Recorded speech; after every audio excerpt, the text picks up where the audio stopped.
नमस्कार मंडळी, वायफळचा नवा कोरा एपिसोड आलेला आहे. इंट्रो आपण करणारच आहोत, पण आजच्या एपिसोडमध्ये आपण 3 गोष्टींवर गप्पा मारलेल्या आहेत. प्राची पटकन हाय करून टाकणार म्हणते नुसती का बघत बसली, हिला बोलायला देतात की नाही देतात. एपिसोडमध्ये आम्ही गप्पा मारले, तर तिकडे तुम्ही बघा.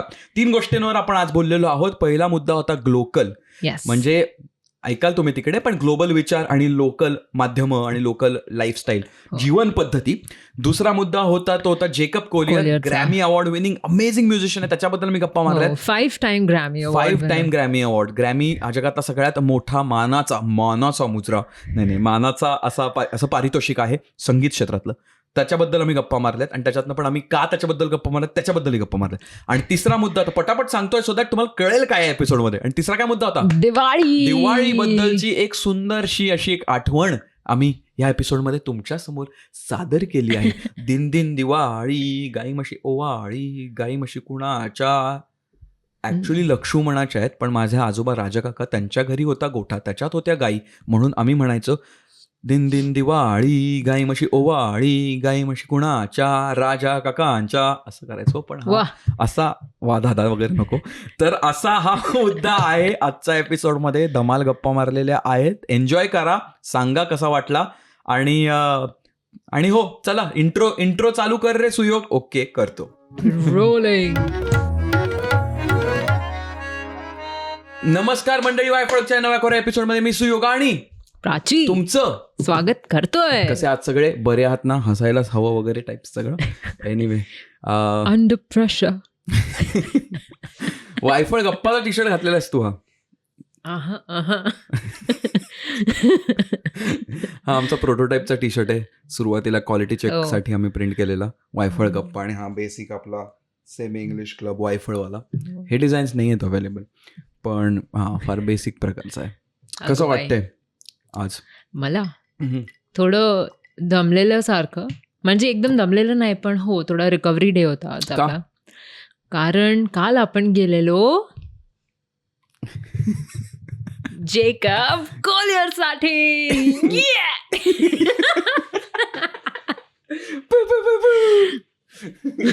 इकडे येवायला लगायचं. असंच आहे तो, म्हणजे असं एकदम क्रेझी. Jacob Collier. बोल. हे खूप महत्वाची गोष्ट आहे की सुयोगचा हा 4th टाइम होता जेकब कोलियर बघायचं. कोण आहे माहित नाहीये लोकांना, पटकन सांगू का?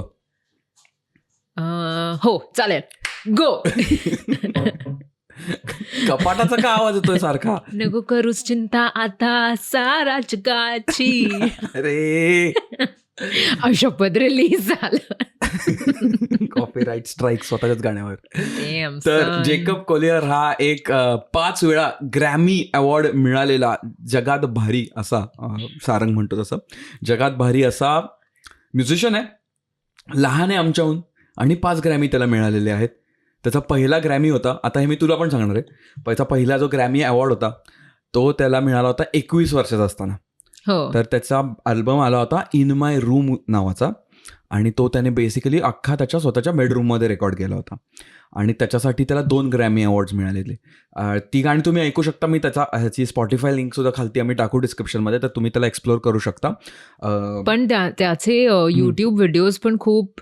येस, तर मग ऐका आणि मग युट्यूब व्हिडिओज जाऊन तुम्ही बघू शकता. तर युट्यूब व्हिडिओज पण फार इंटरेस्टिंग आहेत. पण ते इन माय रूम हा अल्बम त्याचा पहिला होता, आणि तिकडनं ते फ्लिनस्टोन वगैरे चालू झालं. फ्लिनस्टोन मी 18 सेकंदाच्या वरती गायचं नाही.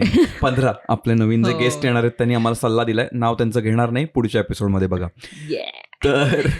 तर तो जिंकला होता. आणि खतरनाक त्याचं म्युझिक माझ्या बँडमेट्सनी वगैरे आम्ही एक्सप्लोर केलं, ऐकायला सुरुवात केली. त्याला प्रॉडिजी असं म्हणतात त्या मुलाला, की असं म्हणजे अहेड ऑफ हिज जनरेशन, किंवा ह्या जनरेशन मधला सर्वात बाप म्युझिक सेन्स असलेला मुलगा वगैरे, असं क्विन्सी जोन्स त्याला म्हणाला होता. पण ती डॉक्युमेंटरी पाहिली होती. काय होतं त्या नाव डॉक्युमेंटरीचं? क्विन्सी, फक्त क्विन्सी नाव आहे. ती डॉक्युमेंटरीमध्ये क्विन्सी जोन्स होता. पुन्हा एकदा एक्सप्लेन करायला लागेल. क्विन्सी जोन्स हा एक खूप क्वीन सीन असेल, म्हणजे इट्स क्विन्सी, सेमी इंग्लिश आहे. Quincy QUINCY. हा, तर क्विन्सी जो आहे तो तथाकथित एकदम बाप असा म्युझिक, म्हणजे संगीत क्षेत्रातला अमेरिकेतला असा एक गॉडफादर मानतात त्याला. कारण त्याने बऱ्याच लोकांचं करिअर त्यांनी घडवलंय, त्याला सेन्स आहे, अपलिफ्ट केलंय त्यांनी. मायकल जॅक्सन असेल, विल स्मिथ असेल, अशा बऱ्याच लोकांचे असं खूप खूप लोकांबरोबर त्याने काम केलंय. म्हणजे अगदी हो. माइल्स डेव्हिस, चार्ल्स रे, हो.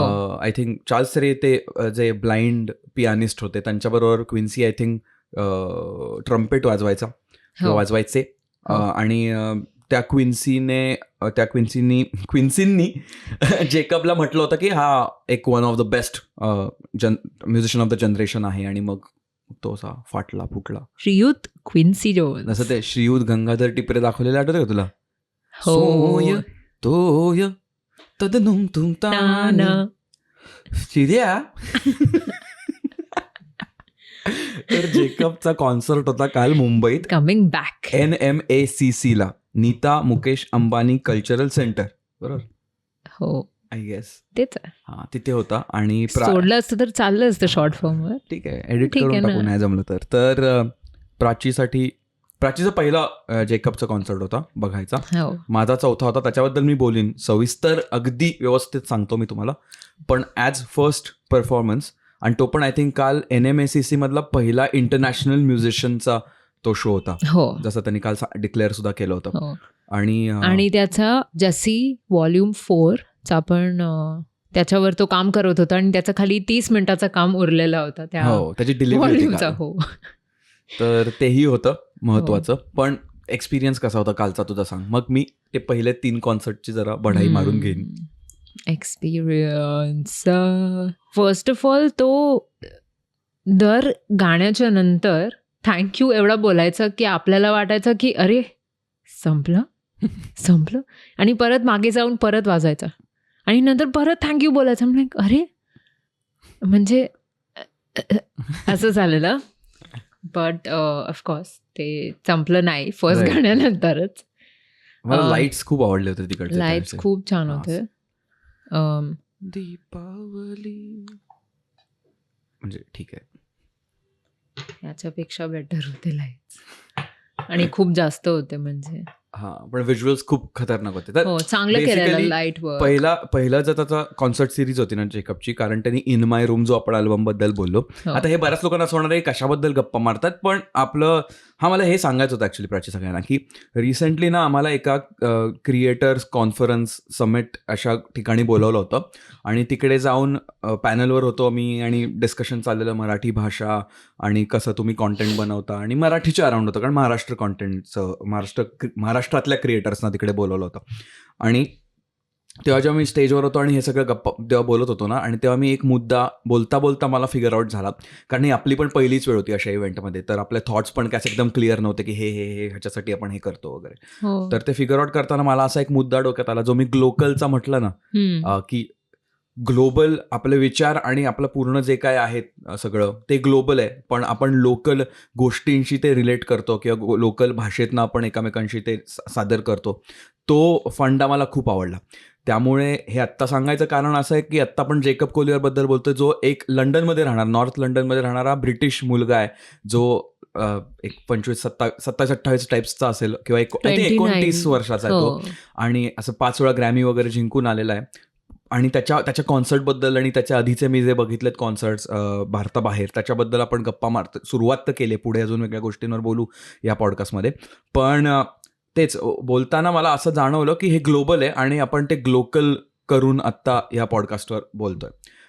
त्यामुळे आय थिंक कोणाला याच्यातनं इन्स्पिरेशन सुद्धा मिळेल, कोणाला नवीन गोष्टी ऐकायला मिळतील. जे लोक नवीन प्रकारचं म्युझिक किंवा जॉनराचं म्युझिक एक्सप्लोअर करतात त्यांना काहीतरी नवीन मिळेल.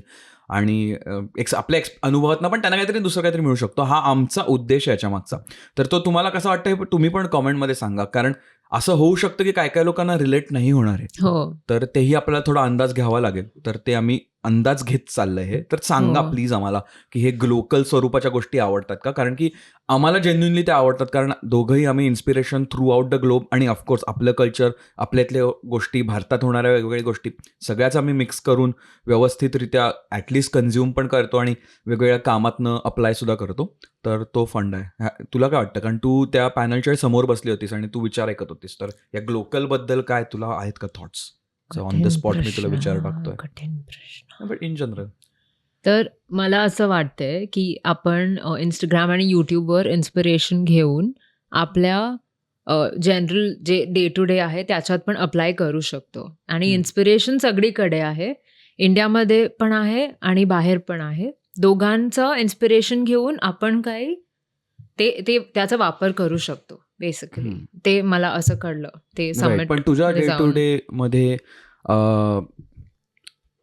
तू how do you treat Instagram म्हणजे इन्स्पिरेशनसाठी? कारण की आज फार जे मला माहिती आहे तू बऱ्याच जगात अशा मस्त मस्त लोकांना तू फॉलो करतेस आणि त्यांच्या प्रॅक्टिसेस वगैरे बद्दल.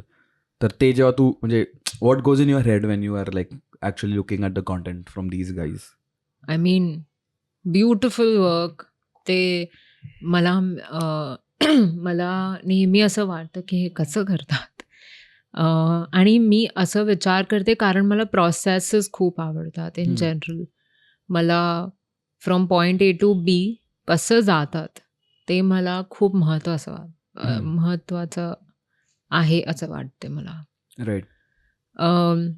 कारण ते खूप इंटरेस्टिंग आहे. म्हणजे तुम्ही कसं केलं, तुम्ही काय केलं रोज रोज असं सांगतात ना, यू डू म्हणजे काही पण असेल, consistency is the key.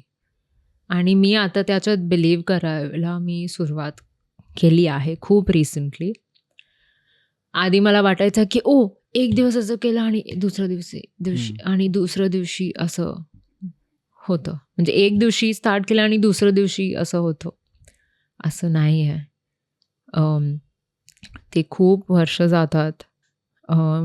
2, 3, 4, 5, 10. But that's what I am saying that inspiration कुठे पण आहे.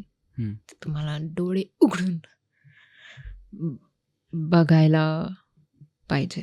Nice. So bringing back the मुद्दा टू जेकब कोलियर. ग्लोकल पुन्हा एकदा ती आपली थीम झाली त्याच्यात.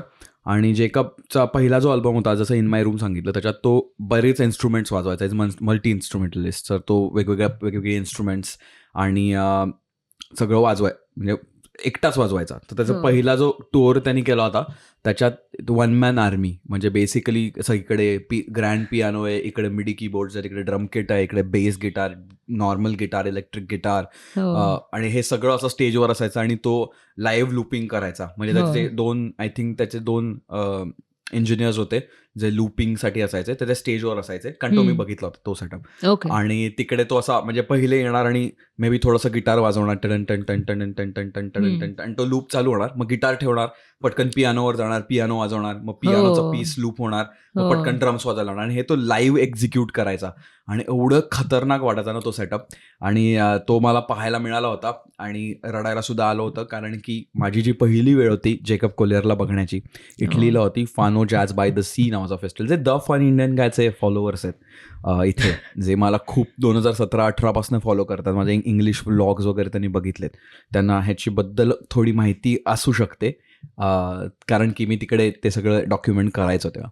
तर माझा फर्स्ट टाइम जेव्हा मी बघितलं जेकब ते फानोमध्ये होतं आणि तेव्हा ते हेलस्टॉर्म वगैरे आलेला, अर्धा कॉन्सर्ट नंतर बंद झालं वगैरे.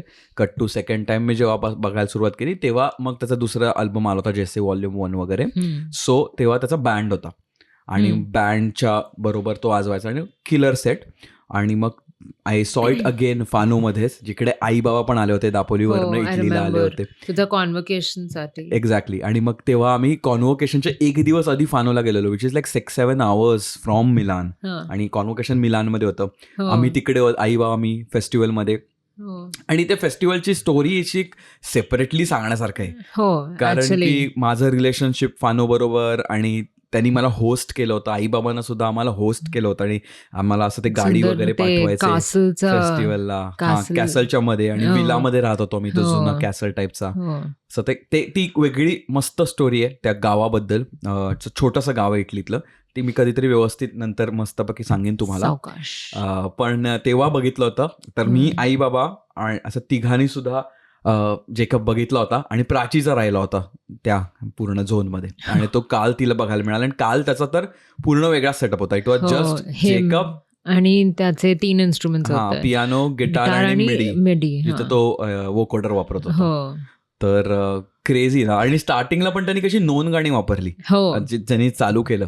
आणि मला तर क्वीनचं ते पण आवडलं, somebody, somebody, Somebody. somebody.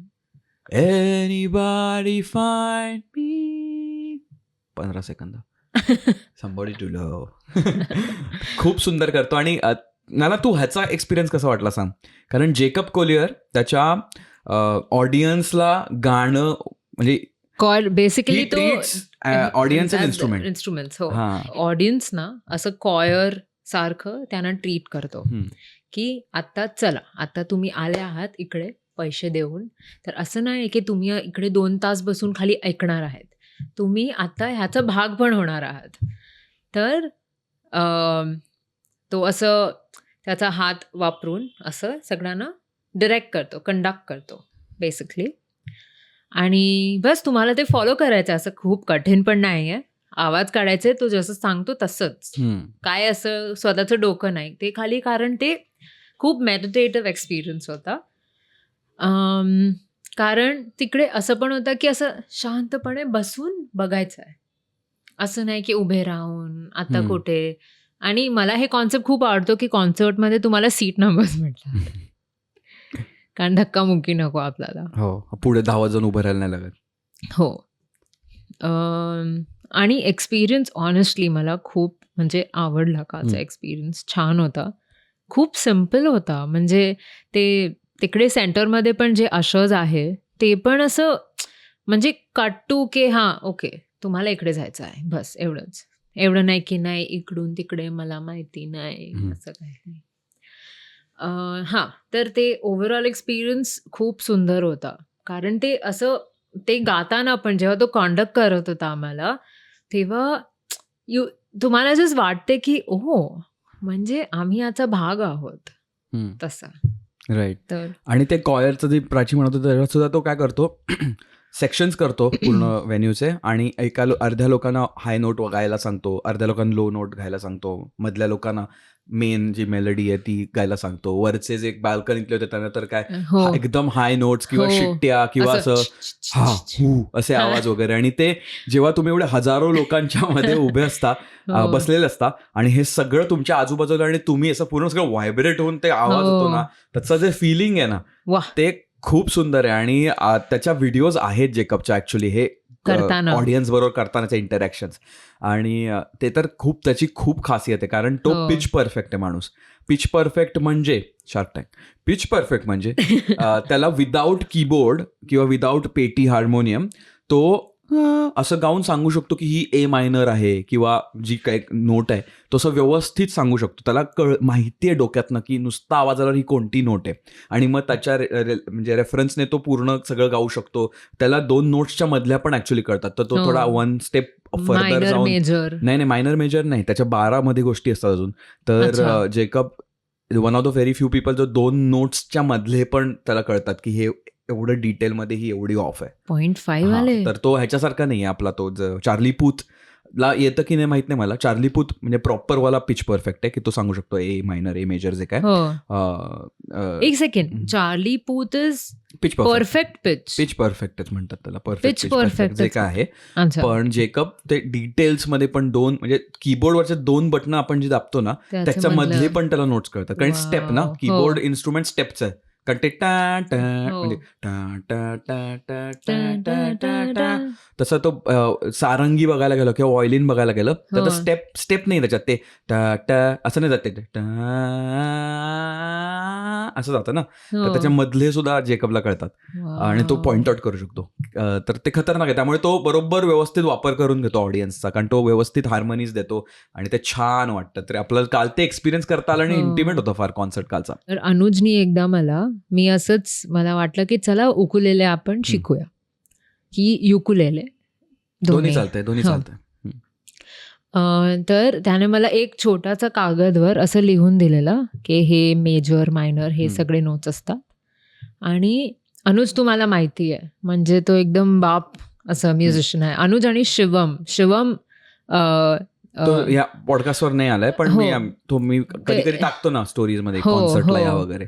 तर अनुज आणि शिवम, तर अनुजनी मी त्याला विचारलेलं की असं म्हणजे कसं कळतं हे वगैरे.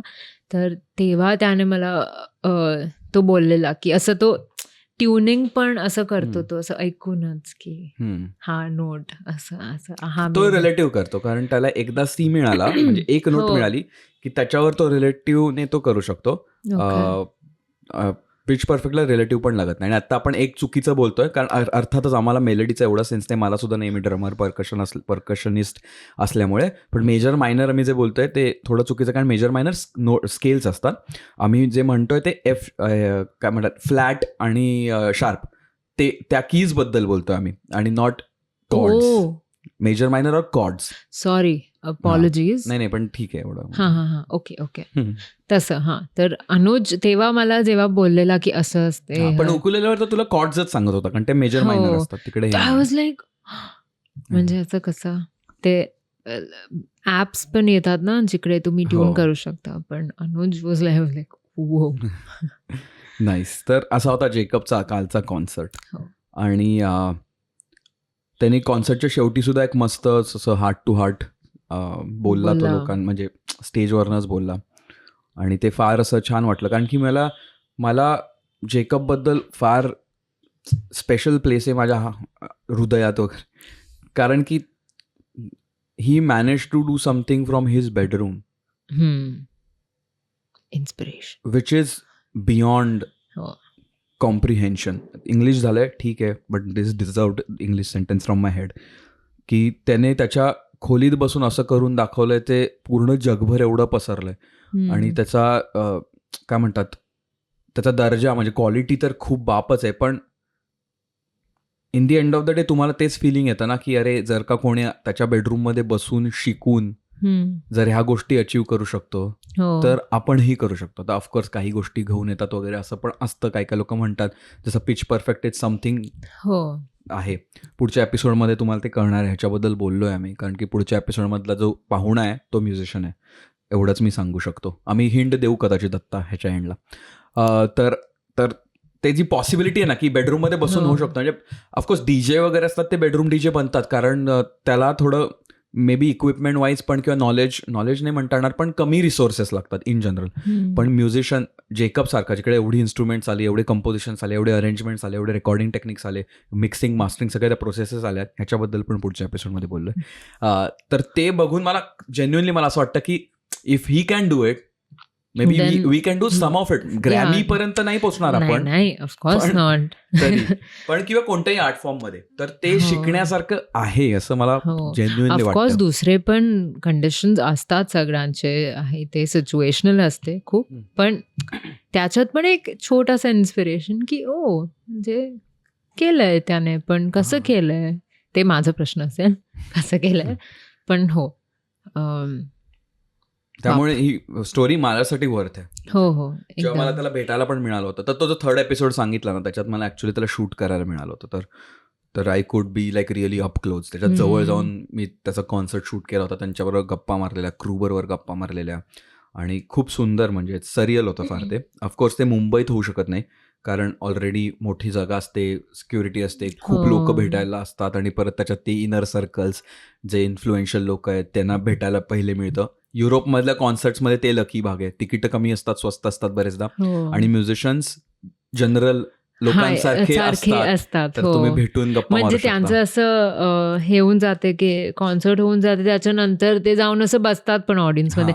बट ते आपण एक्सपिरियन्स केलेला महेंद्राच्या ह्याच्यात हो रूट्स मध्ये. पण तो अगेन मेन स्ट्रीम नव्हता. रघु दीक्षित यांचा आम्ही कॉन्सर्ट बघायला गेलो होतो बँड्रामध्ये. सुंदर आणि त्याची पण गाणी ती छोटीशी है जिंदगी आणि त्याचा जो म्हणजे सुरुवात त्या कॉन्सर्टची पण तुला सुरुवात आठवते का प्राची? जिकडे तो असं ते असं टाळ घेऊन त्याने चालू केलं होतं आणि मला फॉर सम रिझन असं रघु दीक्षित माहित त्याची लिंक टाकू आम्ही खालती एक्सप्लोअर करा त्याचं म्युझिक.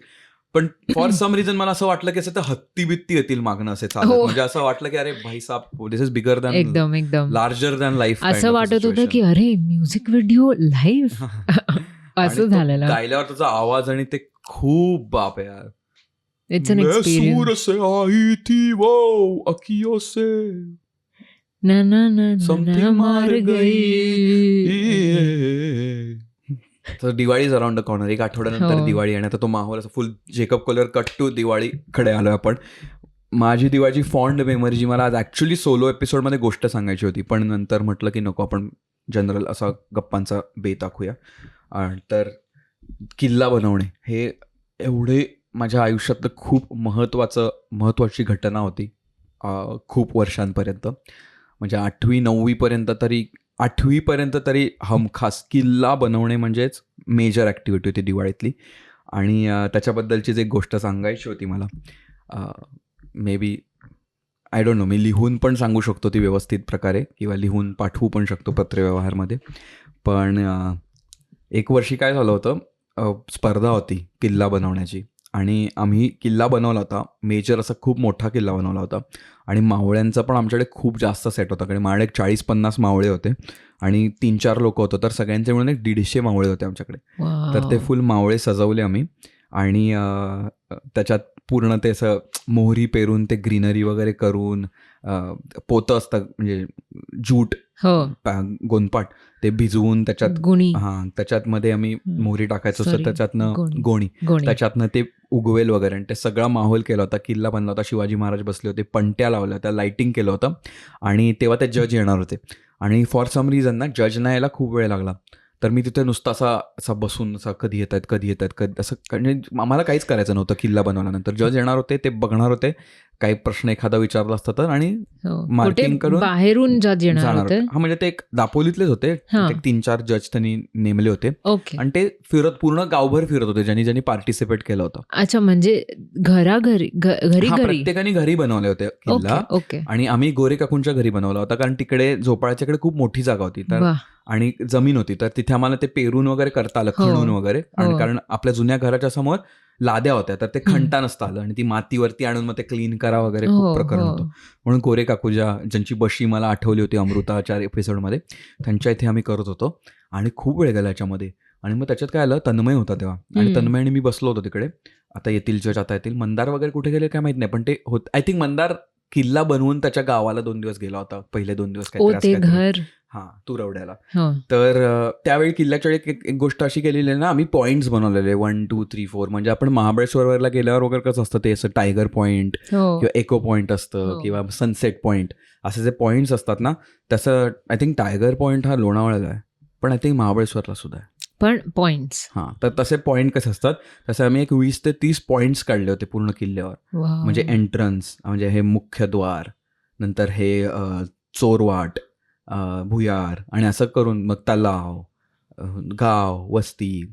हे कोणती स्पेसिफिक किल्ला बनवला? नाही, आम्ही जनरल किल्ला बनवला होता, रेप्लिका नव्हती बनवली. आणि सगळं पण त्याच्यात व्यवस्थित जे युजली किल्ल्यात असतं किंवा रायगडवर ज्या गोष्टी आहेत तशा जेवढ्या कव्हर करता येतील तेवढा आम्ही कव्हर केल्या होत्या आणि वर सगळं केलं. तर मग आम्ही बसून एनिवे जजची वाट बघत होतो परीक्षकांची आणि ते करता मग मी स्टोरी बनवायला सुरुवात केली की एक गावकरी असतो, त्याला हे करायचं असतं, मग तो हे करतो, मग ह्या पॉईंटला जातो, मग इथून ते पॉईंटला जातो, मग तिथे त्याला महाराज म्हणतात हे कर वगैरे, अशी पूर्ण स्टोरी बनवलेली. हॅड एंड वगैरे व्यवस्था. तर मला ऑफकोर्स स्टोरी आठवत नाही आहे, मी 5वी 7वीत वगैरे असेल किंवा असं काहीतरी. आणि मग जज आले आणि मग जज आल्यानंतर मी ती स्टोरी अशी त्यांना एक्सप्लेन केली आणि अशी मोठी काठी घेऊन पॉईंट नंबर 1 वर असं झालं, 2 वर तसं झालं, असं करून ती स्टोरी सांगितली आणि आम्ही ते जिंकलो होतो त्यावेळी. आणि आमचा असा फोटो बिटो आलेला, शार्दूल पण येते ऍक्च्युली किल्ल्याच्या फोटोमध्ये कारण तो पण होता त्याच्यात त्या ग्रुपमध्ये आमच्या. आणि पेपरात फोटो वगैरे आला आणि मग असं आम्ही रात्री लाईट्स वगैरे लावलेले त्याच्यावर कारण की लोक बघायलाच होती रोज किल्ला पहिला नंबर विनिंग किल्ल्याला बघायला. तर आणि ते खूप असं त्याचं डिटेल्स लिहून मी एक गोष्ट लिहिणार आहे. माहीत नाही एपिसोडवर येईल की नाही, आता तर नाही येणार कारण मी तुम्हाला जिस्ट सांगितलं गोष्टीचं, पण लिहायची मला खूप इच्छा आहे डिटेलने कारण की त्याच्यातले डिटेल्स खूप इम्पॉर्टंट आहेत. म्हणजे तो किल्ला कसा बनतो, ग्रुप डायनामिक्स कसे असतात, कोण रिस्पॉन्सिबिलिटी कसली घेतो, टेक्निकॅलिटीज म्हणजे फार डीप नाही पण कसं कुठून आपण गोष्टी आणतो, ह्या घरातनं त्याच्या घरातनं हे किल्ले. आणि मग ते मावळे पॅक कसे करतात, म्हणजे ते मावळे दरवर्षी त्या खोक्यात ठेवणं आणि ते रद्दी पेपरमध्ये त्याला रॅप करून ठेवणं, मग ते उघडणं, मग काय कळते तुटतात, त्याची ढाल तुटते, मग त्याचं वाटतं आपल्याला वाईट, मग आपण ते फेविकॉलने चिकटवतो वगैरे.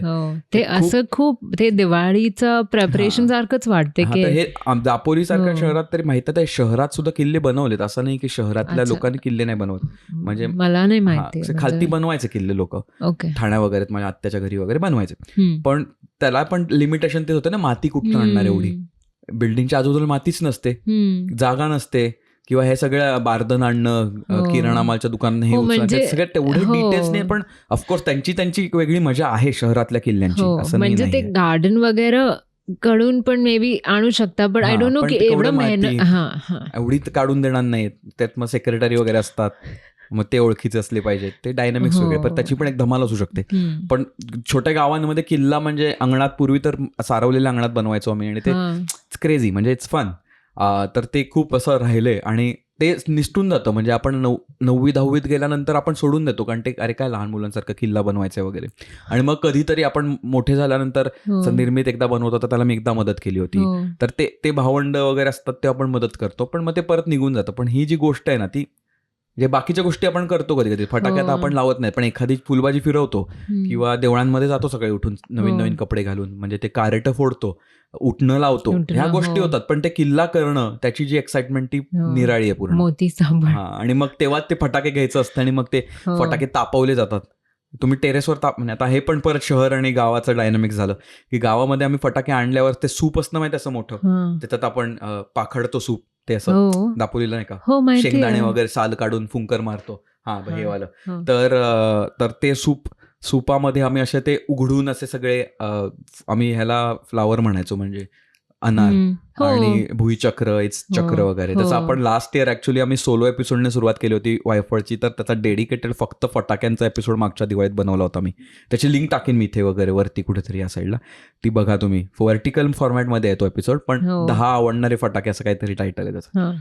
तर ते आम्ही उचलून असं मागच्या अंगणात घराच्या हम्म. ओपन सन खाली ठेवायचो, कारण की ते ड्राय जेवढे होतील ना फटाके, हम्म. तेवढे चांगले वाजायचे. कारण थोडं मॉइश्चर असलं की ते असे फुस होतात, माहिती काय, कळा हो. लागतच नाही किंवा फाटकन आवाजच येत नाही. हे तर- कॉन्सेप्ट मला हा. माहितीच नाही. तर this used to be a ritual पूर्वी, की फटाके आणणं आणि मग ते सुकत घालणं आणि मग संध्याकाळी सनडाऊनच्या आधी आत घेणं. नाही तर कारण दिवाळीच्या दरम्यान थोडी थंडी चालू झाली, हम्म. तर काय कळ जर चुकून विसरलात तुम्ही मागच्याच अंगणात, तर रात्री मग ते ड्यू म्हणजे दव हो. वगैरे पडून परत ते फुस व्हायचे. तर that used to be one more thing used to do. आणि मग दुसरी अजून एक दिवाळीतली गोष्ट आहे ती कंदील बनवायची, म्हणजे हो. तोही अखंड एपिसोड होऊ शकतो कधीतरी, वेगळ्या वेळी करू पण आपण. करू एक असं हा.